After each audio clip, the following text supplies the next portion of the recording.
Hello, my name's Azmina Govinji, registered dietitian. I thought it was about time I gave you some lockdown tips. A lot of people have been asking me about eating better during lockdown and they're really struggling. So my view is that actually you might have been trying for years to eat better, to be more active, to just embrace a healthier lifestyle and just not been able to manage it. Perhaps lockdown gives you that opportunity to start thinking while you're freeing your space, while you're having fewer takeaways and eating out less and having fewer guests at home. Perhaps this is the time that you can start to think about making gradual, realistic changes to your eating habits. It's also a good time to help the children to think about food, perhaps help you in the kitchen, to eat together as a family around a table. These are great social habits and dietary habits that could benefit their long-term health. So I see lockdown as a potential opportunity for us to eat better. So what sort of foods should we eat? Well, a lot of people ask me about immune function and whether, they can start to build up their vitamin C levels or their zinc levels. No single food or nutrient is going to give you that sudden boost in your immune system. But the key is to have a wide variety of essential vitamins and minerals from a wide variety of foods. There is one vitamin, however, that I think deserves special mention, and that's vitamin D. Now, when the British weather decides to behave itself, I suggest you get out into the sunshine. When your shadow is shorter than you is the best time, because that's when the vitamin D, the ultraviolet B rays from the sun are at their most potent, and therefore you are more likely to make more vitamin D. Get out into the sunshine when your shadow is shorter and expose your arms, your legs if you can, to the sun.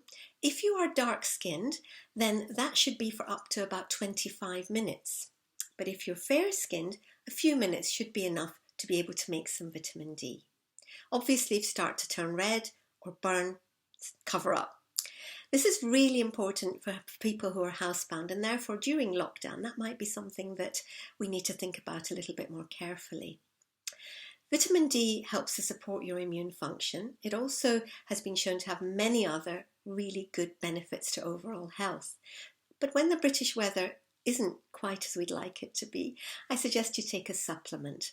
The government recommends 10 micrograms or 400 IU international units a day during autumn and winter. And when we're in lockdown, perhaps we should be doing that every single day.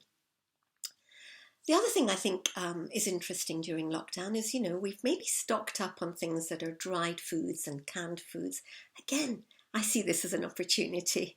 So within Asian communities, for example, I've seen so many people who've stocked up on lentils and dals and chapati flour and basmati rice, etc.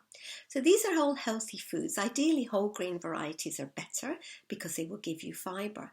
But you may also have, got some pasta, some quinoa, some rice, bulgur wheat, and some lentils. And I would suggest make use of those. They're really quite easy to cook, especially red lentils because they don't need any pre-soaking. And canned beans, kidney beans, sweet corn, etc. are also great foods.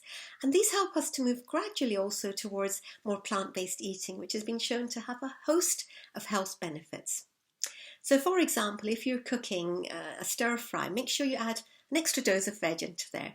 If you're making some noodles, think about, can I add some vegetables to that? Can I open a can of sweet corn and mix that in? If you're making a pasta, can you also microwave some broccoli or something else that you have with your pasta? Even onions count as a fruit and veg. So how about having some onions and tomatoes and putting that into a sauce for your pasta? Think of creative ways, but simple ways. If you're having a ready meal, open a can of kidney beans, sweet corn, or microwave some frozen veg or steam some peas.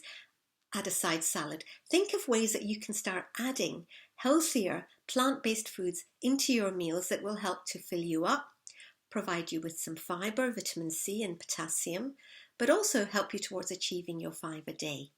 It doesn't mean not to eat meat or chicken, but it's just a little bit less available now. So again, maybe this is your opportunity to explore a different type of cuisine. With my patients, I often use a plate model, which I call veggie protein carbs. And it's about splitting your plate into quarters so that you have vegetables on 2 quarters, protein on 1, and carbs on 1.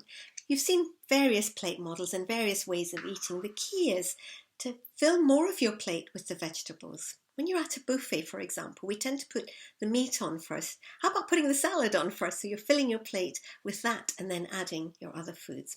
So when you are at home, think about how you can include more plant-based foods.